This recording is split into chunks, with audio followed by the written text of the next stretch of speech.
Namaste, welcome to Sai Pathashala. நாம் இன்னைக்கு கல்வியே நமது செல்வம் அப்படிங்கிற திருக்குறள் கதை பார்க்கலாம். ஒரு ஊரில் முத்தன் என்பவர் வாழ்ந்து வந்தார். சொந்த தொழிலில் ஈடுபட்டு கடினமாக உழைத்து செல்வந்தராக உயர்ந்தார்.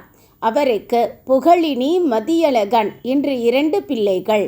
கல்விக்கு முதன்மை அளிக்காமல் பிள்ளைகள் இருவரையும் தொழிலில் ஈடுபடுத்த எண்ணினார். ஆனால் தந்தையின் விருப்பத்தையே மீறி கல்லூரி வரை இருவரும் படித்து முடித்தனர். முத்தனுக்கு கல்வியின் மேல் பெரிய ஈடுபாடோ விருப்பமோ கிடையாது.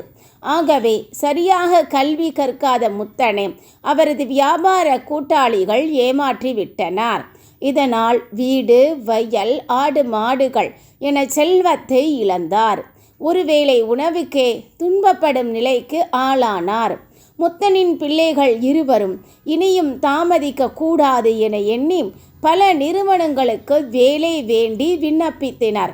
உரிய கல்வித்தொகை தகுதி பெற்றிருந்ததால் இருவருக்கும் நல்ல வேலை கிடைத்தது. சில நாட்களிலேயே குடும்பத்தின் வறுமை நீங்கியது. முத்தன் கல்வியின் சிறப்பினை உணர்ந்து தமது கருத்தினை மாற்றிக்கொண்டார்.